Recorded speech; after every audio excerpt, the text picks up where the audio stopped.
Welcome back to another video. In this one, it's going to be dual purpose. We're going to take this Harbor Freight Badlands 12,000 winch. We are going to upgrade it to synthetic line from Yankum ropes, and we're going to use their hookless Fairlead. And I gotta say, this thing is freaking awesome. So if you've already got a synthetic line, you don't need to run out and buy a new one from Yankum or from anybody really. You can either cut the little metal loop out of there, or if you have to cut the hook off, you can just chop it off, tie a new Brummel splice in here to end up with a loop like this, and you can use this. So I'm sure some people are going to rag on me for using Harbor Freight winches, but I got to be honest with you, these Badlands winches, they get the job done. They're super affordable. I haven't heard any stories of people having major problems with them. So until I start having some kind of major problems, I'm going to keep running these Harbor Freight winches. And this is not the first one I've had. If you look right down there, that's the older style 12,000 winch right there. And I've got another one out on my Land Rover. They all work great. So this Fairlead allows you to get rid of the rollers, and it allows you to get rid of the hook on the end of your rope. Comes through and wraps around just like so. So having this groove cut into it allows it to sink down in there so that if you smack this into something, you're going to be protected. So I'm going to be honest with you, when I first saw this show up on Dirt Lifestyle, I was kind of critical of it. So I remember thinking when I first saw this thing, I'm like, I'm never going to buy one of those. I'm just going to stick with my cable and then it ain't going to break and whatever. But you know, I've just seen one too many of those videos where somebody's winch cable snaps and something flies back and kills somebody.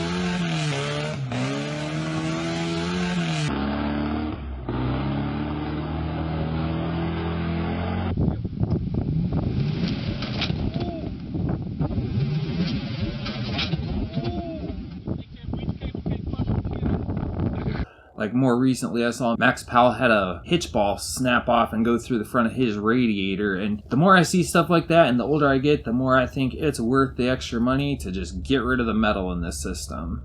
One more thing I forgot to touch on is when you don't have a hook, how are you supposed to hook up to anything? And that's by keeping a soft shackle. I've got 3 of them on hand. I'm probably going to buy more. One of them stays in my Jeep at all times.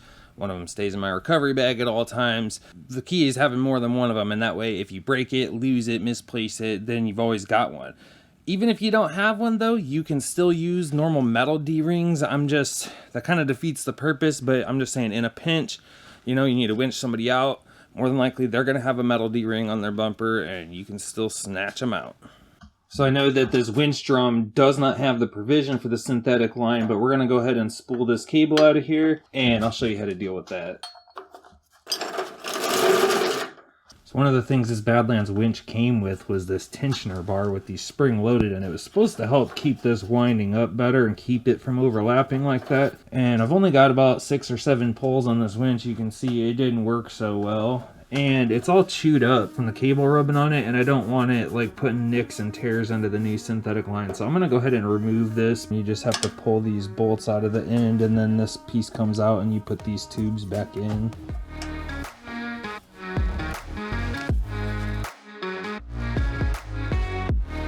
Getting these springs off here is a bit of a chore, but it does get a little bit easier if you spool this out first because it takes some of the tension off.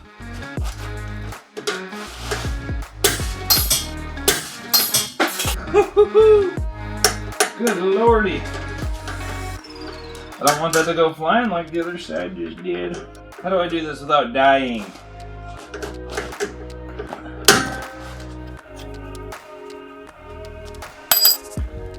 Camera stopped recording, but yeah. Got that sucker off of there. So I'm going to bolt this back together and then we'll talk about this cable mount. So you can see here the cable goes through this hole in the drum and there's the end of it, and there's a set screw holding it on. And they give you a bonus set screw right there. So what you got to do is either get your synthetic line to fit through this hole, which sometimes you might have to unravel some of the ends. But if you look right there, there's a little threaded hole, and there's actually one over here on this side too. And I think I don't know what size bolt it is. It's metric though. And you should be able to use a panhead bolt and a washer if your winch line has the little loop on the end of it. That's how a lot of them attach, and you can bolt it on there. Mine doesn't. Mine just comes like this, so I'm going to see if I can get it to fit through that hole and set screw it down. So I went with the 7/16 line. Most people usually end up getting 3/8, but I figured I do wheel with a lot of full-size rigs and heavier rigs, and I figured it can't hurt to go one size bigger on this.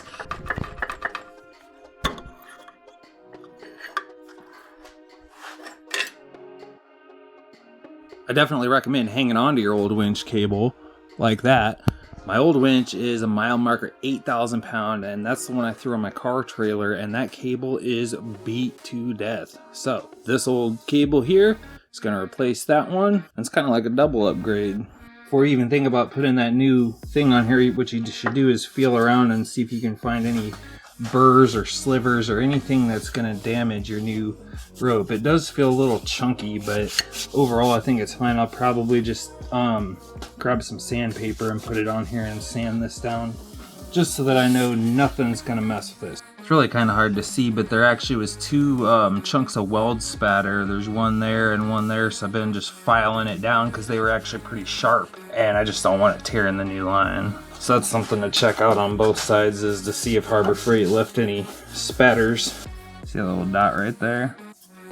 I'm gonna pull the Fairlead off and hold the new one up there, see if I need to trim anything. May or may not need to trim this opening.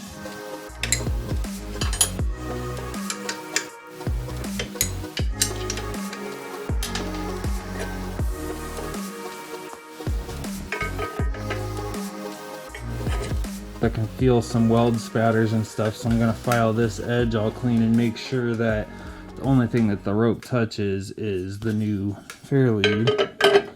Now you can also see my bracket is kind of up and goofy, and I'm trying to decide if I want to trace around this and trim it out or just leave it. It's definitely only touching the Fairlead. You can see the size difference in the slots. This slot's way narrower, so it should keep it from touching that, but I'm still gonna file the rough stuff off here just in case. You can see back here, there's pretty much zero chance of it hitting this metal bracket.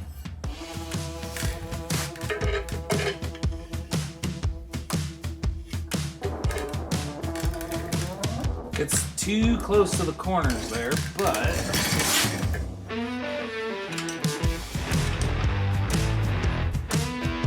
that'll work.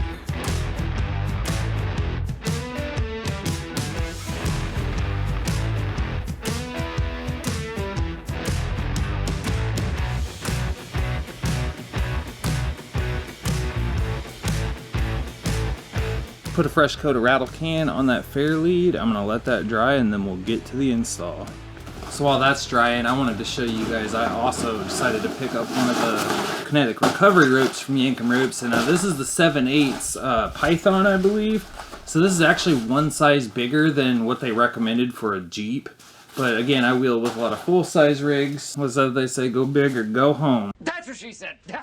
So it comes with a nice coating on either end, and there's also a nice protective sleeve that you can slide up or down, so that way it doesn't rub on rocks and stuff like that. These ropes come in 20 or 30 foot lengths. I honestly don't even remember which one I got. I think it's the 20. Tell Yankum Ropes that I sent you, or you can enter the code Flawedoffroad on their website and they'll knock 5% right off your order. Made in the USA, right there in Idaho. Talk to Alan, he's a good guy. Tell him I sent you.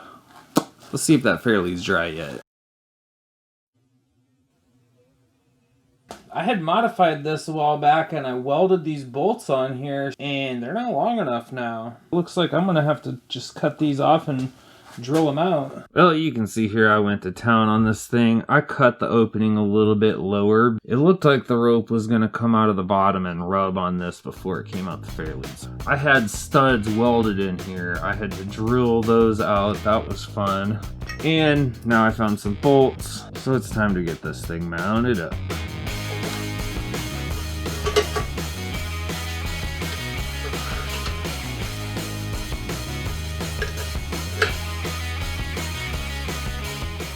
That looks a lot better having cut them corners off of there.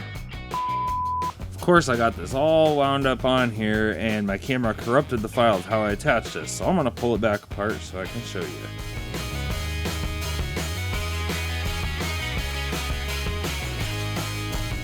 Okay, so I can't exactly redo this part. Like I said, the file got corrupted, but what I did is I de-stranded a few strands out of this thing. I would just pull them back about this far and then I cut them off and kind of melted them so they wouldn't unravel any farther. So you can see how it gets a lot thinner right there, and that's so it'll fit through that hole in the drum. So I had to do about 4 of them, which here's a piece of one. and that allows it to fit through that drum. And so let's put that back in there. So you always want to make sure that your winch spools underneath the drum and not over the top. So we're coming underneath around the back. And after I removed those 4 strands, I did have to fight this a little bit to get it in this hole. Squeeze the end. I tried to melt the end a little bit. You just got to make sure all of them get started. And as long as you removed enough of the material, it's not too bad. It's a little bit of a fight to get this to push in here because it wants to just bunch up when you push on it like that. There we go. As long as you get it past the set screw, it's fine, but it's better to get it a good ways past it if you can. And that's really all there is to it.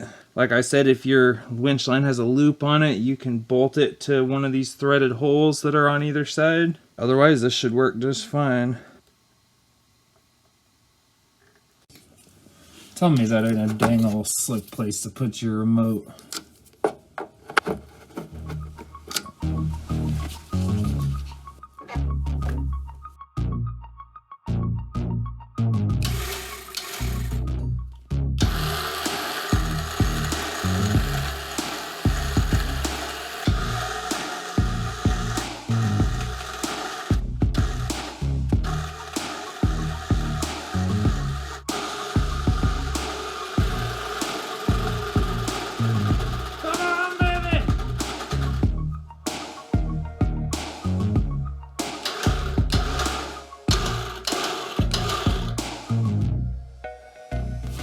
Yeah, I know. I can already hear the comments coming. Oh, you didn't line that wrench in right. You need to put weight on it. You need to tow yourself in on a tree. I know, calm down. If you can tell, the Jeep don't have tires on it right now.